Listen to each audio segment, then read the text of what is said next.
Upon pushing the button for floor 5, the lift promptly began its ascent to the intended level.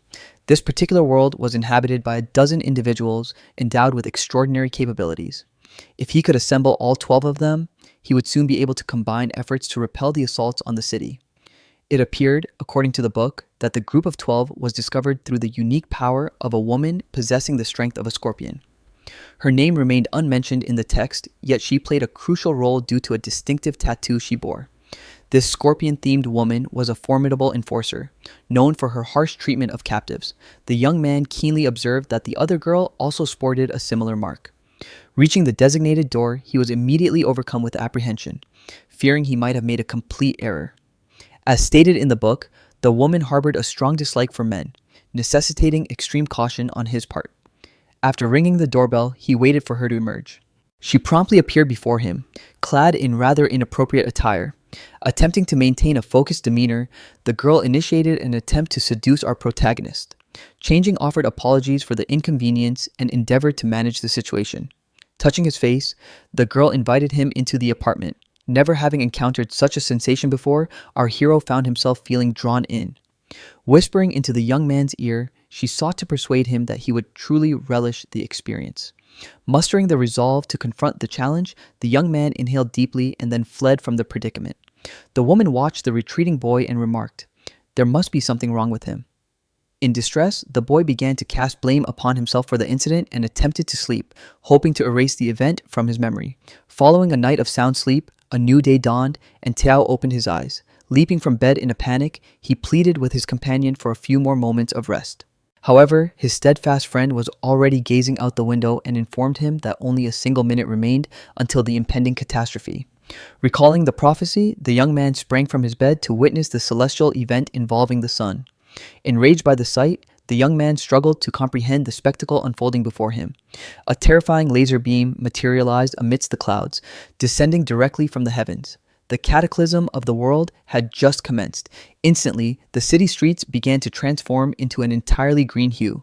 Some inhabitants found themselves unable to see due to the pervasive, dreadful green light engulfing the entire city. Certain pedestrians swiftly grasped the gravity of the situation.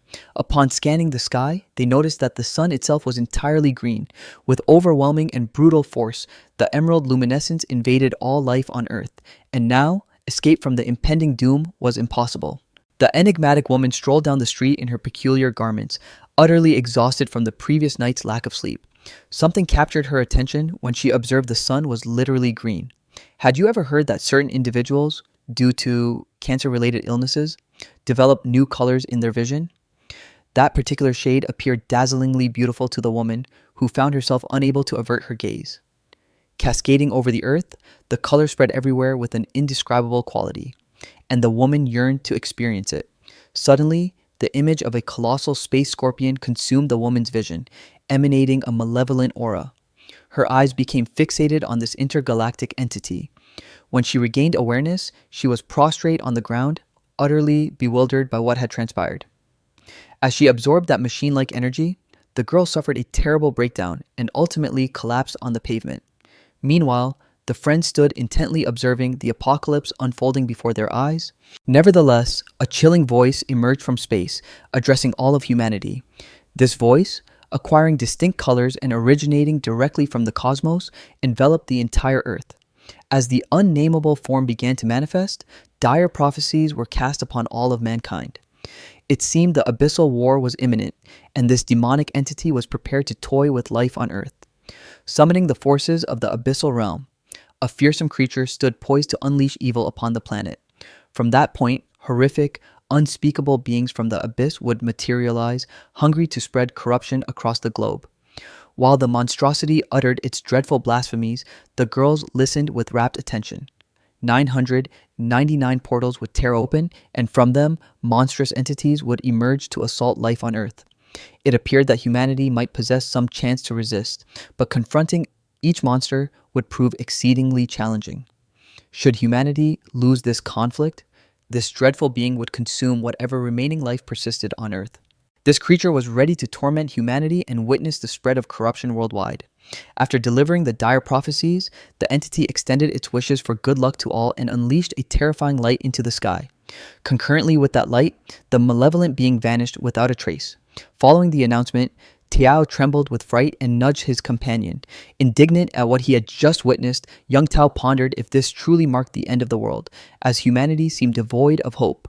Unsure how to respond, Changting opted for silence rather than uttering something foolish. At this juncture, the young man gathered his resolve to recall every detail he had seen in that accursed book, and if his memory served him correctly, dreadful events were on the verge of commencing. Alarmed by his friend's tone, Tiao began to question the young man. Far from there, the true global leaders convened to deliberate the future of humanity. An elder seated at the far end of the table rose and declared that Earth was about to become a mere plaything in the hands of these creatures.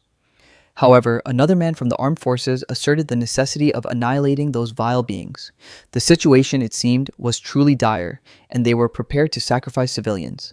At this moment, another man stood up and began to protest, proclaiming that they were genuinely doomed. His name was Ituyuda, and he wished to emphasize that none present truly understood the adversaries they faced. Leader Maximum Cow became exasperated by this individual's slow comprehension. At that point, Mr. Uda put forth the idea of forming a super squad to defend Earth. Gazing intently at the other participants, the older man conceded it wasn't a poor idea, but he admitted uncertainty regarding how to recruit such individuals. Indeed, people were utterly terrified of the abyssal monsters, and it was time to seek a path to peace. Everyone concurred with the statement concerning global tranquility. Elsewhere, our protagonist was acutely aware that the government would attempt to implement a super squad, but Taeto, with all his acuity, wondered how they would manage enlistment. Looking steadily at his friend, Changing declared they would have to fight to prove their worth. It seemed that in the book, the protagonist ultimately sacrificed his freedom and the opportunity to join the team. However, at this specific moment, it was not the time to jeopardize his liberty.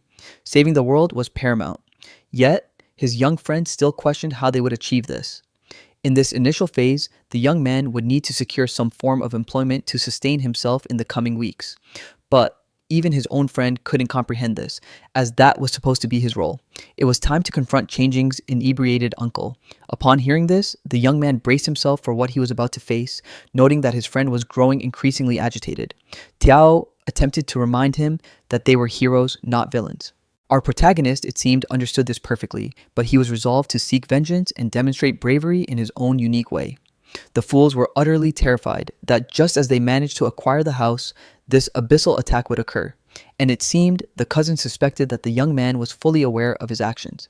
Even with the world nearing its end, the drunkard's sole concern was savoring the present moment. A sound arose unnoticed by them. At that instant, the uncle recognized what was happening, and it was undeniably the despicable nephew. Before he could cry for help, he witnessed his son splatter against the wall. Indeed, he had just been brutally assaulted. It transpired so swiftly that he had no time to process it when he saw his nephew before him. Without twitching a muscle, Changing declared that he would be next. Realizing the boy had just committed a crime, the uncle threatened him, labeling him a murderer, to which the young man responded that he was well aware of that. Desperate and pleading for his life, the vile uncle began to invoke family ties. However, the young man appeared unmoved by any of those repugnant excuses. With all the hatred in the world, the young man screamed at his uncle, asserting that he was solely responsible for all the misfortunes that had befallen him. Drawing closer and closer to his uncle, Ting was poised to exact his ultimate revenge. Begging for clemency, the uncle implored his nephew to desist and let go of everything that had happened. Drawing his sword, the young man was prepared to put an end to it all, once and for all. But before he could finish the deed, his uncle shrieked, claiming he knew who had murdered Misan. This struck the young man like a physical blow. He had not anticipated such information. Fearing his nephew hadn't heard, the uncle clarified that he knew who had killed the boy's mother. His fury intensifying, the boy's eyes flashed as he demanded to know definitively who was responsible. Pleading for mercy, the uncle claimed it was the nephew of some chief who was driving under the influence and struck his mother. Desperate for further answers, the young man asked how that scoundrel possessed this knowledge. On one occasion, while they were drinking together, the chief had confessed it to him in confidence. At that moment, he understood why the police had never investigated his mother's death. Now that he had divulged everything, he begged for his life not to be taken. As the uncle prepared to depart, he thanked his nephew. Nevertheless, it seemed it was already too late, and he sensed something peculiar occur. In a terrible manner, changing sword pierced his chest. The strike, it seemed, was precise and lethal. Celebrating his act, the young man meticulously examined his weapon and appeared immensely proud of what he had just accomplished. However, at that precise moment, his friend arrived at his house and was startled by the scene. In his defense, the young man stated that many people would perish anyway, soon enough. Now, they needed to prepare for the ensuing 2 weeks. Donning their backpacks, they seemed ready for a new journey. Glancing at one another, they trusted they were prepared for this new challenge. Exchanging greetings, they confirmed it was time to fight. Soon, 2 weeks elapsed, and Mayo and Sakura-sama were conversing in the car. The apocalypse was drawing near, and they continued to discuss their next moves. Sam appeared somewhat uneasy about the entire situation. Staring intently at the road, they seemed to have spotted something dreadful. Their car immediately accelerated, emitting a loud noise. At that moment, we saw a tall, attractive man startled by everything unfolding. Undeterred by potential consequences, the girls promptly brought the car to a swift halt. Rapidly opening the doors, the two sprang from the vehicle and approached the mysterious, handsome man. With a smile gracing his face, the charming individual greeted them, announcing that the two had finally arrived. In a state of utter annoyance, it could only regard the man with disdain. In a moment of revelation, Sakura-sama seemed to recall something. At that point, we realized the handsome man was none other than the formerly timid Asa Teho. It seemed the acquired abilities had also altered the young man's physical appearance, rendering him more attractive. Even though this was remarkable, Sammo mentioned she had heard about it previously, yet it remained surprising. Out of absolutely nowhere, a heavy backpack materialized as if hurled into the air. Without anyone anticipating it, the substantial backpack landed on Tiao, immediately disorienting him. Even more captivating than before, the young changeling captured his friend's attention and instructed him to get into the girl's car. Before they even extended an invitation, our hero adjusted the back seat and began to enter the vehicle. All of this charm emanating from the young man continued to impress his friend. Before an awkward silence could pervade the car, the skilled driver initiated a conversation with the brave one. From what the boy understood, the third and perilous portal was slated to appear in a city park. It was then time for the four of them to proceed to that location. As the clock neared midnight, they were arriving at the site. Approaching the portal, they observed the number 3 distinctly stamped on the ground. Even knowing they would locate the spot, the girl was still frightened to confirm the young man had indeed been correct. Pleased by what he heard, the young man requested more compliments when others were present. But the truth was, the girl was not in the mood to further inflate the boy's ego. Now, it was time to set aside distractions, because in less than 30 minutes, the third portal would open. Shamelessly, the blonde friend requested to receive the next ability the portal might bestow, but he was quickly interrupted by his friend, lest he botch everything with his clumsiness. As midnight struck, it wasn't long before the portal opened, and from it emerged horrifying creatures. Fully aware of what awaited them, the young man cautioned everyone to prepare. This time, both Mayo and Sama were in a state of heightened alert. From seemingly nowhere, a malevolent and slimy entity began to take form, a truly repulsive sight. However, to Tako's surprise, the slimy creature was considerably larger than he had anticipated. Knowing his friend's poor track record, Changing urged him not to mess up. Beginning to ready himself, the guy attempted to recall the plan they had devised. This dreadful, viscous monster was far more dangerous due to its tentacles, which released lethal acid. Following their strategy, our duo decided to initiate the attack with Tato firing at one of the tentacles, allowing his friend to engage, realizing it was about to be attacked. The terrible creature grew more imposing and aggressive toward the two. Initially, the young man became nervous, finding it all too terrifying. Understanding his friend's temperament, our hero tried to encourage him. Rising even higher, the abyssal creature wasted no time and began assailing our duo. Its dreadful tentacles adopted an assertive stance against Tiao and his pistol. Staring intently at the monster, the young man strove to concentrate deeply. Exerting his full focus, he fired, making it clear this attack was for the sake of world peace. His skill was remarkable, as he managed to accurately hit the tentacles, precisely as planned earlier. At that moment, it was our champion's turn to spring into action. Running immediately toward the creature, Changing leaped, shouting at the creature. The young man sprang forward in an attacking motion. His powerful and razor-sharp sword succeeded in tearing a significant piece from the foul creature. This, it seemed, was the sticky being's weak point, as it began to melt before their eyes. Gazing at the scene, the two girls asked if they had finally managed to dispatch the monster.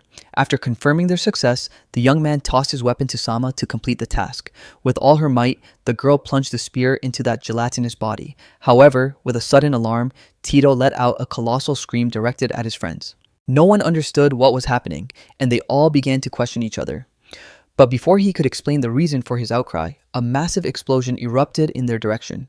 Carrying Sakura-sama in his arms, our hero struggled to comprehend what was now transpiring. A deep male voice emerged, declaring the attack had been impressive. The despicable individual who appeared claimed he had intended to kill them, but this time he would permit them to escape. "This creature is mine," he shamelessly asserted. The four friends stared at the filthy man approaching the monster they had defeated.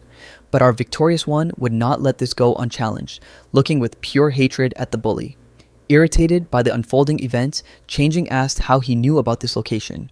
Mio, sweating profusely, said the information must have leaked. However, that damn scumbag attempted to joke about the situation. More astonishing than anything was that in the book, this scenario hadn't played out this way, and it was unnerving our hero. It seemed the narrative was adapting to new times and occurrences. Unafraid to confront the boy, the bully drew closer and closer. Seeing that our hero was utterly paralyzed, the jerk taunted the young man even further. Taking a deep breath, the boy tried to remain calm in that predicament. Noticing that Changing was attempting to compose himself, the guy asked why he was doing that. Clenching his fist, the boy stated that he was preparing for the opportune moment and that he was kind. That instantly put the bully on high alert. Before he could think, our hero raised his fist and tried to attack him. However, contrary to the young man's expectation, that scoundrel managed to swiftly defend himself, which surprised him.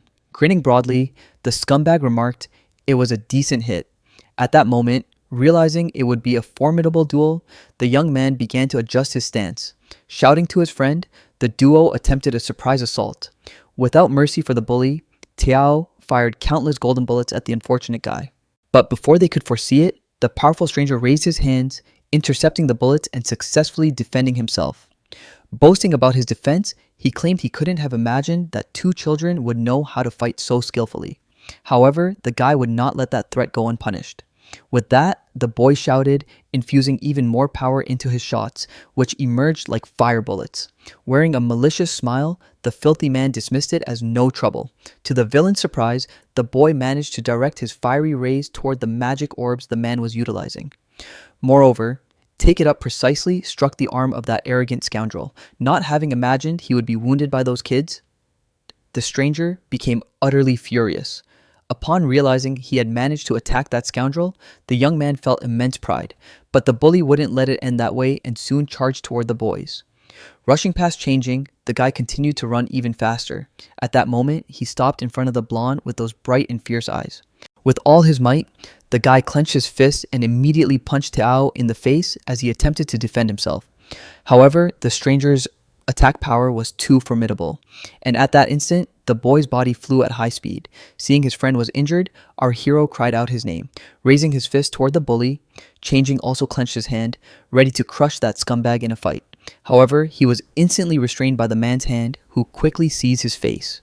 Before our brave one could launch his attack, the violent stranger slammed the young man's face into the ground. For the first time, Ting encountered an enemy of his caliber, and it inflicted pain. With violet flames flickering in his eyes, the bully raised his arm to strike the boy once more. He even tried to lift his fist to defend himself, but that attack power was simply too strong.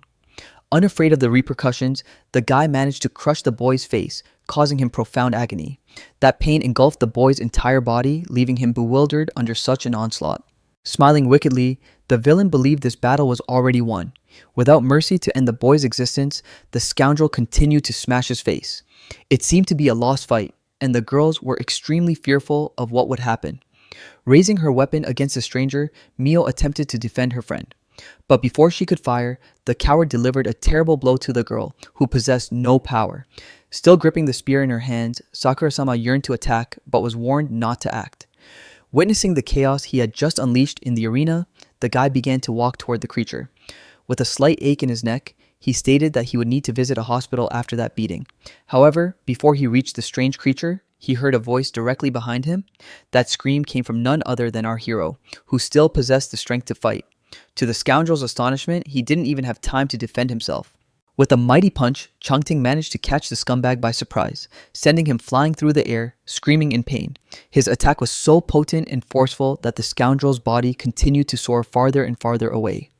Unconscious and disoriented, the stranger could only groan from the intense pain. With trembling hands, Ting could only take a deep breath, but his entire body ached. Finding strength where none seemed to remain, our brave one ran to try and assist his friend. Lifting Tao's body slowly and carefully, he began checking if everything was alright. It seemed that after all the fighting, the young man had seriously injured his fist. Arduously, he moved toward the monstrous creature to attempt to complete their mission. Before any new surprise could manifest, Sakura-sama drew her spear and finished off the creature right there. Knowing what needed to be done next, Changing immediately instructed Sama to consume the abyssal seed. Levitating quickly, the girl's body began to receive a glorious ability.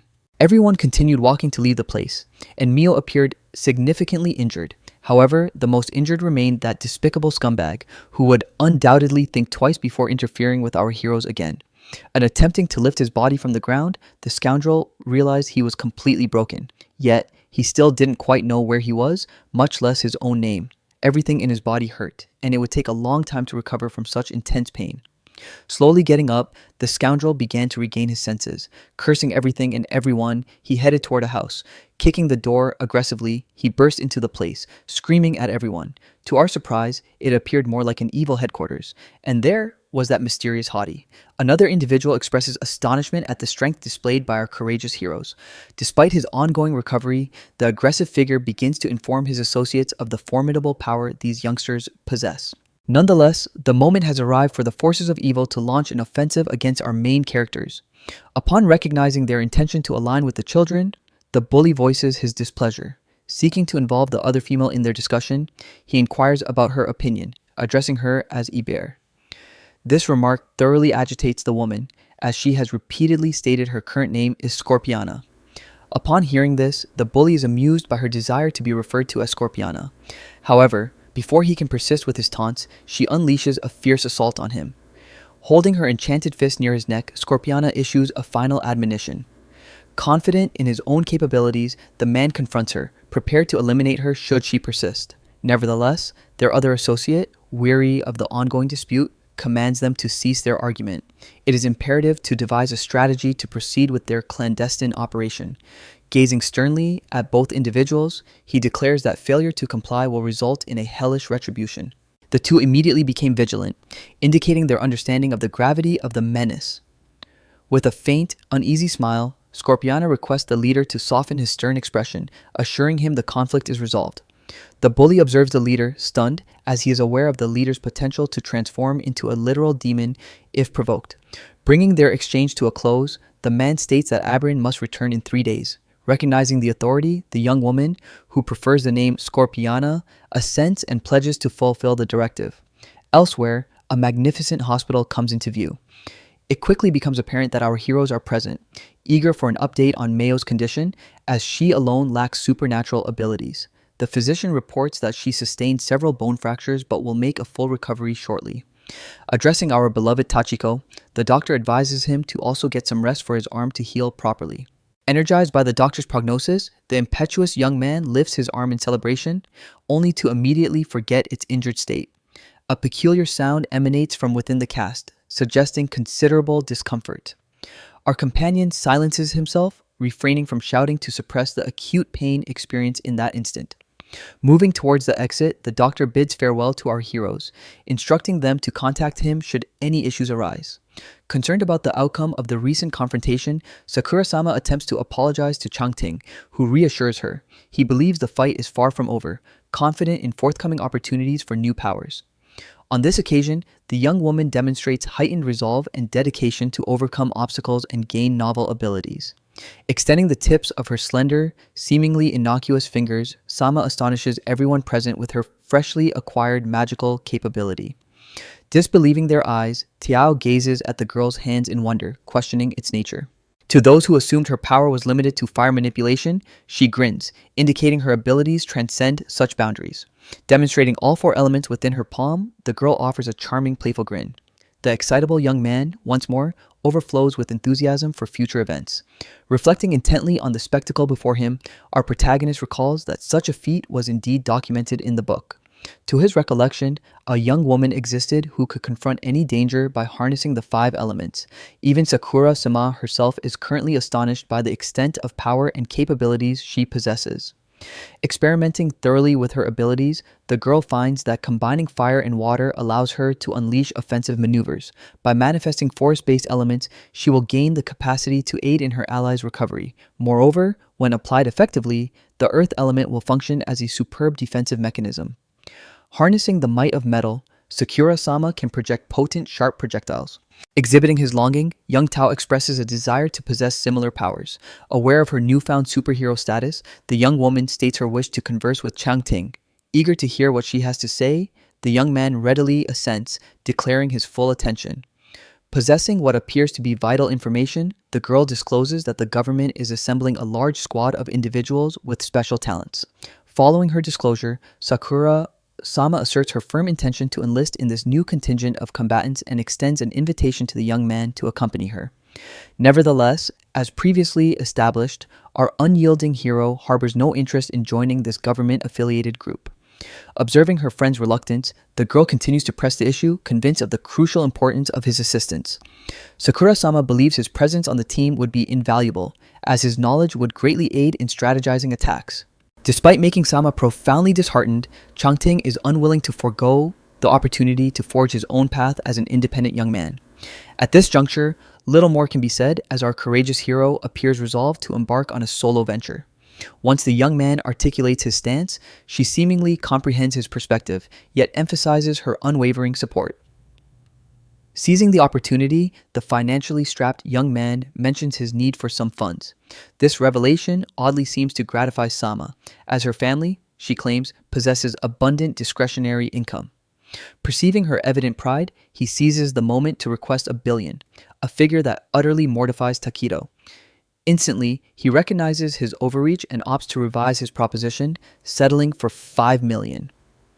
Witnessing her friend's audacity, the girl attempts to reprimand him, urging him to show some decorum. Following her ineffective lecture, Sakura-sama confirms she possesses the funds and merely requires his account details to facilitate the transfer. Takato is almost overcome with shock, realizing the girl was genuinely serious about sending such a substantial amount. Drawing his friend away, Changting begins to take his leave, asserting he will forward the account number but must depart immediately. He apparently has pressing matters to attend to. His friend, at this juncture, becomes exasperated as once more, decisions are being made without his input or consideration. Simultaneously, Sam begins to ponder the reason behind young Changting's need for such a considerable sum. The narrative then shifts to a different scene within the hospital, far from this location. His friend recalled Ting's extensive discourse on the impending collapse of the monetary system, leading him to scrutinize the request. Ting explains that they must establish a mercenary organization which necessitates capital. At this revelation, Teko becomes immensely thrilled, reasoning that if his friend assumes the role of captain, he will naturally become the vice captain. Initially, our hero requires a period of repose in the mountains. Secondly, should circumstances demand, he will be compelled to intimidate someone. This prospect deeply troubles his friend, observing Ting's increasing resemblance to a formidable antagonist in his speech. However, the true imperative is their need to train, preparing to overcome the forthcoming abyssal seed. This statement strikes Tato as strange, prompting a momentary silence from him. Uttering a piercing shriek, the young man becomes frantic near the hospital's escalator. Elsewhere, the training academy appears. However, it is immediately evident that the two companions are sprawled on the ground, utterly exhausted from combat. A television reporter seemingly proclaims that the fate of the world rests on the power of the squad destined to confront the adversaries. News reports indicate the security department is exerting maximum effort to assemble an elite group of experts for global salvation. Despite their training fatigue, both Changting and Tiacho endeavor to converse and map out the subsequent phases of their quest. It appears little time remains before our heroes encounter one of their most significant life challenges. The young man is already envisioning that momentous day. At that instant, young Ting rises, stating that time is scarce and the day of conflict draws near. Nevertheless, before he can complete his contemplation, the young man witnesses a malevolent entity coalescing directly before him. The two companions leap towards the impending danger, aiming to shield themselves from the ferocious assault. Unleashing the full extent of her malice, the antagonist Scorpiana is resolute in obliterating our heroes with her infernal capabilities. Yet, precisely as she prepares to release her full animosity, an unforeseen event transpires. Instantly, the attractive woman recalls her encounter with Changting in the hotel corridors earlier that day. Perceiving a certain spark between them, Tito queries if his friend is acquainted with this individual. With a provocative flourish, the woman dramatically collapses, attempting to entice our protagonist by requesting water. But before his companion can act foolishly, Taido rushes to the water supply and offers a bottle to the woman. At this juncture, a highly peculiar incident occurs as the cunning Scorpiana makes physical contact with his hands. Observing his friend's weakening state, the woman interrogates him, asking if he intends to remain silent and if he has a romantic partner. Furthermore, with increasing audacity, the impudent woman escalates her taunting of the young man. At this point, the young man finds himself bewildered, unable to discern right from wrong, and is utterly frozen by the unfolding events. Losing all patience for such trivialities, Changting voices his irritation, demanding the woman reveal her intentions without delay. Before proceeding, she identifies herself as the Scorpion Woman, a member of the enigmatic mercenary collective known as the 12 Celestial Stars. "That brute who assaulted you is one of ours," she declares with a sinister smirk. Suspecting this might be a retaliatory act, Teika brandishes his weapon, menacing the cursed woman. Reassuring Ting's startled friend, the woman clarifies her genuine purpose, to present them with a proposition. To prevent Changting from jeopardizing matters, she places a finger to her lips, signaling him to remain silent. She states her captain issued explicit instructions. If he meddles excessively, she is authorized to eliminate him. Hence, his silence would be prudent. However, Tiao remains unfazed by this menace, reasoning that she is a lone individual facing two of them. Yet, precisely at that instant, a peculiar phenomenon begins to affect the young man. His head pulsates strangely, and the agony intensifies beyond endurance, causing him to fall to the floor. A dreadful enchantment manifests on the young man's form as he senses an alien, verdant energy consuming him. Ting observes the entire scene with heightened vigilance, utterly unaware of the unfolding events. Meanwhile, the young man remains prostrate before the Scorpion Woman, afflicted by a persistent and severe headache. Acknowledging her command of the circumstances, the woman begins to direct a barrage of unpleasant jests at the young man. The moment has arrived for her to receive the desired response. Nonetheless, both he and his companion are consumed by profound hopelessness. At that precise juncture, a voice reverberates from the rear of the chamber, seemingly seeking the Scorpion Woman. Subsequently, 4 new figures are introduced into our narrative, one of whom appears to be bald. Uncertain how to respond, the woman, in utter desperation, merely utters a dreadful expletive. Baffled by the situation, our protagonist seizes the chance to question the woman, who then elucidates their identities. The elderly, bald man refers to her as an old witch and expresses immense satisfaction at finally locating the sorceress. At this point, however, our hero remains bewildered by the identities of these individuals and their purpose there. In essence, they constitute a faction consistently at odds with her. To exacerbate the situation, she admits to having castrated that scoundrel. Upon hearing this revolting revelation, the young man suddenly sprang up, nearly choking.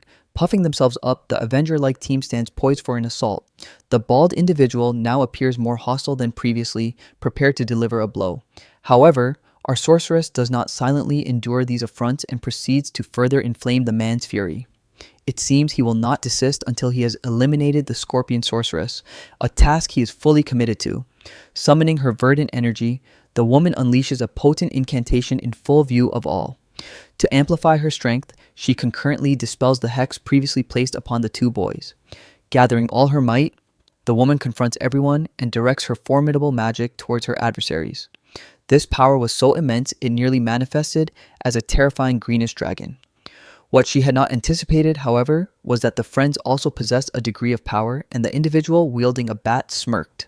Confronting the formidable witch's magic, the bat wielder lifted his weapon to shield his companions.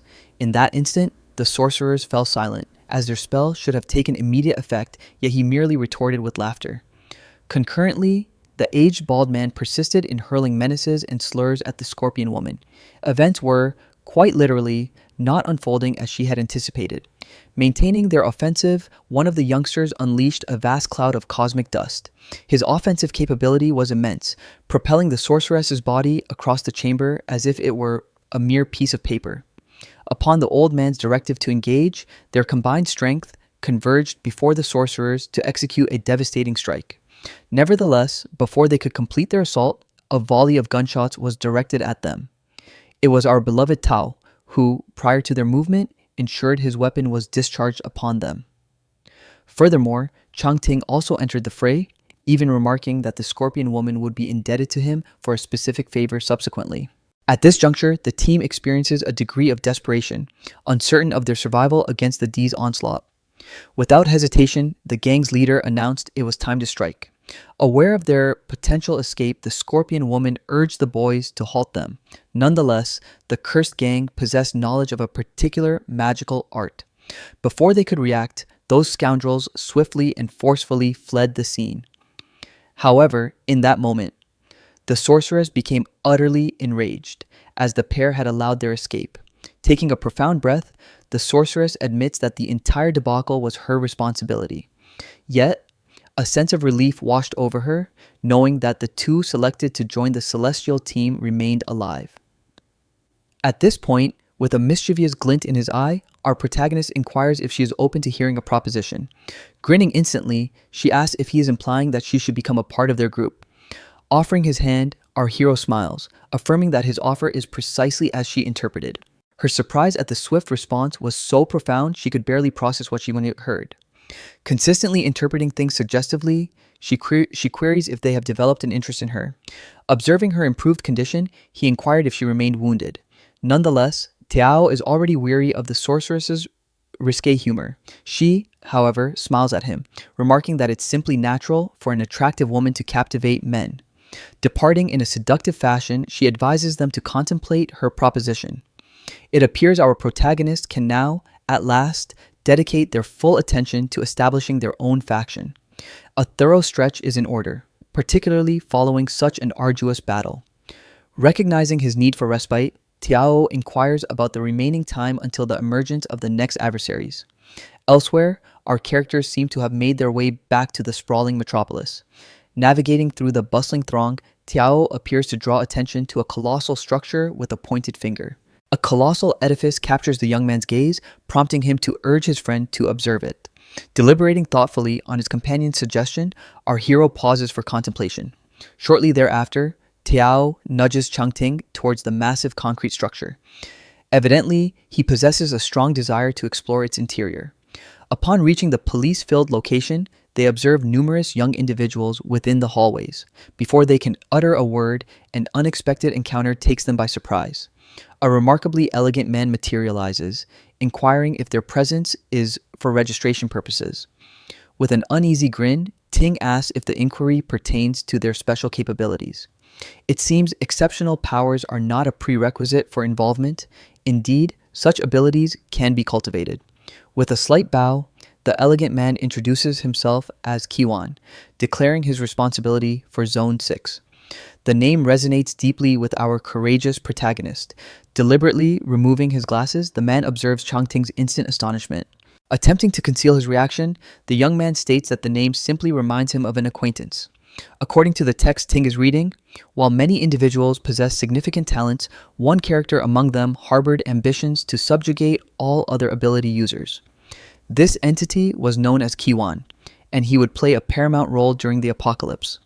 Early in the narrative, this man held considerable influence, but as the story progressed, he established a faction. Initially, this individual presented minimal danger, but with the passage of time, his nature transformed, rendering him exceedingly perilous. Yet, the most startling aspect of his saga was the opening of the Great Portal number 6. By the conclusion of the chapter featuring this man, he was depicted as emerging triumphant. However, that triumph merely marked the authentic onset of the downfall.